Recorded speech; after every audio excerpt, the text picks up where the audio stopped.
నమస్తే అండి. కోడిగుడ్డు ఎట్టేస్తున్నానండి. ఎలాగనుకుంటున్నారా? కలిపే విధానం తీసాను. మొత్తం ఆమ్లెట్ వేయడం చూపిద్దాము అనుకుంటే కట్ అయిపోయింది. కాబట్టి ఇప్పుడు చక్కగా గుడ్డు అయితే గిలకొట్టేసాను. చిన్న ఉల్లిపాయలు చిన్న ముక్కలు కోసి, ఒక పచ్చిమిర్చి పెద్దకాయ అది కూడా చిన్న ముక్కలు కోసి, ఒక్క చెంచా నూనెతో బాగా ఎర్రగా వేయించేసాను. ఎర్రగా వేయించినది చక్కగా 2 గుడ్లు కొట్టేసి, ఇన్ని పాలు వేసి, మరి ఉప్పు, కారం, పసుపు వేసి గిలకొట్టేసాను చక్కగా. ఇప్పుడు ఇది ఆమ్లెట్ వేస్తాను.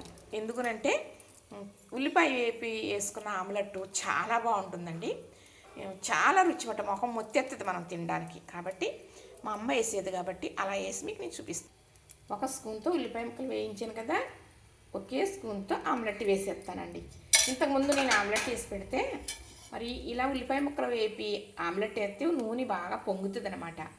అది ఎక్కువ నూనె వేసినట్టుగా ఉంటుంది. ఎన్ని పీపాల నూనె వాడతావు అక్క నెలకి అని పెట్టారు కామెంటు. ఇప్పుడు కాదులేండి, 2 సంవత్సరాలు అయిపోతుంది. అప్పటి నుంచి నాకు భయం, ఇలా అంటారేమో అని. ఇదిగో చక్కగా చూసారు కదా, నూనె అయితే కాగుతుంది కదా. ఈ కలిపేసుకున్నది చక్కగా ఇందులో వేసేసాను. ఇప్పుడు దీనికి ప్లేట్ మూత పెడుతున్నానండి. ఇప్పుడు ఉల్టా వేస్తానండి. ఇది ఉల్టా వేసాక బాగా పొంగుతుంది అన్నమాట.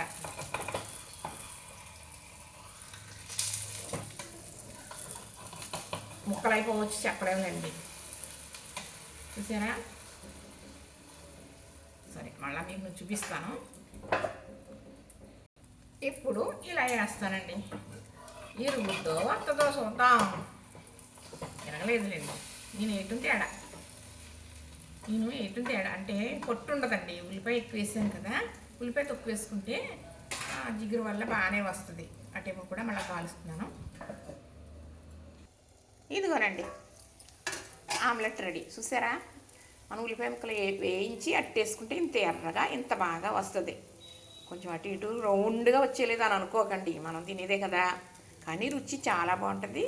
ఎంత లెక్క స్మెల్ వచ్చేస్తుందండి ఈ ఆమ్లెట్. ఇప్పుడు చాలా బాగుంటుంది. నూనె చూసారు కదా నేను వేసింది, అది మాత్రమే, కానీ అలా పొంగుతుంది అనమాట. చూసారు కదా? నచ్చిందా మరి? ఇలా ఉల్లిపాయ ముక్కలు వేయించి కాసన్ని పాలు వేసుకుని, ఉప్పు, కారం, పసుపు వేసుకుని గుడ్లు గిల కొట్టి వేసేసుకోండి. మరి ముఖం మొత్తెత్తదండి. ఈ అట్టు చాలా బాగుంటుంది మరి.